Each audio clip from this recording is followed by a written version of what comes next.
எப்பயாவது ஷைத்தானிடம் பேசியிருக்கிறீங்களா? நீங்கள் எப்பயாவது ஷைத்தான்கிட்ட பேசியிருக்கிறீங்களா? சுப்ஹானல்லாஹ், சஹாபாக்கள் பாருங்கள் ஷைத்தான்கிட்ட பேசியிருக்கிறாங்க, ஷைத்தானை பிடிச்சிருக்கிறாங்க. அதாவது இந்த அழகான சம்பவத்தை பாருங்கள்.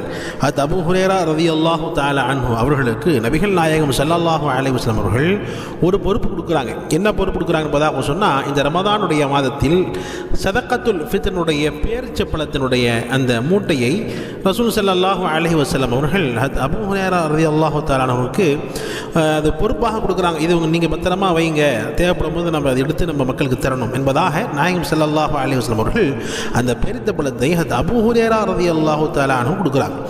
அபூ ஹுரைரா ரலியல்லாஹு தஆலா அன்ஹு அவர்கள் கவனிக்கக்கூடிய விஷயம் என்பதாக சொன்னால், அந்த பேரிச்சப்பழம் குறைஞ்சிக்கிட்டே போகுது. என்னடா குறைஞ்சிட்டே போகுது என்பதாக இரவு நேரத்தில் அவங்க முழிச்சு பார்க்குறாங்க. ஏன்னா திருட யாராவது வரானா என்பதாக பார்க்குறாங்க. பார்க்கும் பொழுது ஒருவன் அந்த வீட்டுக்குள் வந்து இந்த பேரிச்சப்பழம் எடுத்துகிட்டு போயிட்டு இருக்கிறான். அப்போ அது அபூ ஹுரைரா ரலியல்லாஹு தஆலா அன்ஹு அவர்கள் அந்த மனிதரை பிடிச்சிட்டாங்க. பிடிச்சிட்டு ஏன் எடுத்துகிட்டு போகிறேன், ஏன் திருடுறேன் என்பதாக கேட்கும் பொழுது, இல்லை நான் ரொம்ப பசியாக இருக்கிறேன், ரொம்ப பசியாக இருக்கிறது, நான் ரொம்ப நாளாக சாப்பிடலை, எனவே நான் எடுத்துகிட்டு போகிறேன், என்னை விட்டுருங்க என்பதாக சொல்லும் பொழுது விட்டுட்டார். நாயகம் ஸல்லல்லாஹு அலைஹி வஸல்லம் இடத்துல அபூ ஹுரைரா ரலியல்லாஹு தஆலா அன்ஹு ஒரு பகல் நேரத்தில் சொல்கிறாங்க, நாயகமே இரவு நேரத்தில் இப்படியெல்லாம் நடந்துச்சு என்பதாக சொன்னாங்க. அப்போ ரசூல் ஸல்லல்லாஹு அலைஹி வஸல்லம் சொன்னார்கள், அவன் ஷைத்தான் என்பதாக சொன்னாங்க. அவன் பொய் சொல்லியிருக்கிறான், அவன் ஷைத்தான், அவங்களை ஏமாத்திருக்கிறான் என்பதாக சொன்னாங்க. மறுநாள் அதே மாதிரி அந்த ஷைத்தான் ஹஜ்ரத் அபூ ஹுரைரா ரலியல்லாஹு தஆலா அன்ஹுவுடைய வீட்டுக்கு வந்து அந்த பேரிச்சம்பழம் எடுக்க போகும் பொழுது ஹஜ்ரத் அபூ ஹுரைரா ரலியல்லாஹு தஆலா அன்ஹு அவர்கள் அந்த ஷைத்தானை பிடிச்சிட்டாங்க. அந்த ஷைத்தானை பிடிச்சிட்டு சொன்னாங்க, இன்னைக்கு நான் வந்து உன்னை ரசூல் ஸல்லல்லாஹு அலைஹி வஸல்லம் தர்பாருக்கு கூட்டிட்டு போக போறேன் என்பதாக ஹஜ்ரத் அபூ ஹுரைரா ரலியல்லாஹு தஆலா அன்ஹு அவர்கள் அந்த ஷைத்தானை பார்த்து சொன்னார்களாம். சுப்ஹானல்லாஹ், பாருங்க, ஒரு சஹாபி ஷைத்தானை பிடிக்கிறாங்க, பிடிச்சிட்டு அவர்கிட்ட இந்த ஷைத்தான்கிட்ட பேசுறாங்க. ரசூலுல்லாஹ் கூட்டு போக போறேன், திருடுறேன்ல, ரசூலுல்லாஹ் கூட்டு போக போறேன் என்பதாக சொல்லி அவன்கிட்ட பேசுறாங்க. அல்லாஹு அக்பர். இன்னைக்கு நம்மளால் பேச முடியுமா?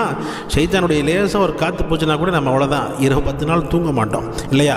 ஹைர், அந்த சஹாபாக்களுடைய ஈமானை பாருங்க. அல்லாஹ் அக்பர். அந்த சஹாபி பேசுகிறாங்க, ரசூலுல்லாஹ் கூட்டு போக போகிறேன் என்பதாக சொல்லும் பொழுது அப்போ ஷைத்தான் சொல்லுகிறான், என்னை நாயகம் ஸல்லல்லாஹு அலைஹி வஸல்லம் இடத்தில் கூட்டிட்டு போகாதீங்க, நான் உங்களுக்கு இரவு நேரத்தில் தூங்கும் பொழுது செய்யப்படுகிற ஒரு அமலை சொல்லித் தருகிறேன், அந்த அமல் நீங்கள் செஞ்சால் அல்லாஹ் உங்களுக்கு எவ்வளோ பெரிய நன்மைகள் தருவான் என்பதாக அதை நான் சொல்லித் தரட்டுமா அப்படின்னு சொல்லி கேட்கிறான் ஷைத்தான். அப்போ அது அபூ ஹுரைரா ரலியல்லாஹு தஆலா அவர்கள் கேட்கிறாங்க, சரி சொல்லிக் கொடு என்பதாக சொல்லும் பொழுது அப்ப ஷைத்தான் சொன்ன வார்த்தையை நாம் கவனிக்க வேண்டும்.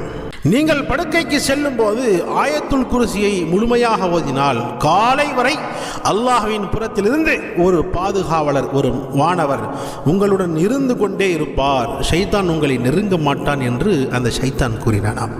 அதாவது இரவு நேரத்தில் தூங்கும் பொழுது, தூங்க போகிறதுக்கு முன்னால் ஆயத்துல் குர்சி ஒரு முறை நம்ம ஓதிடணும்.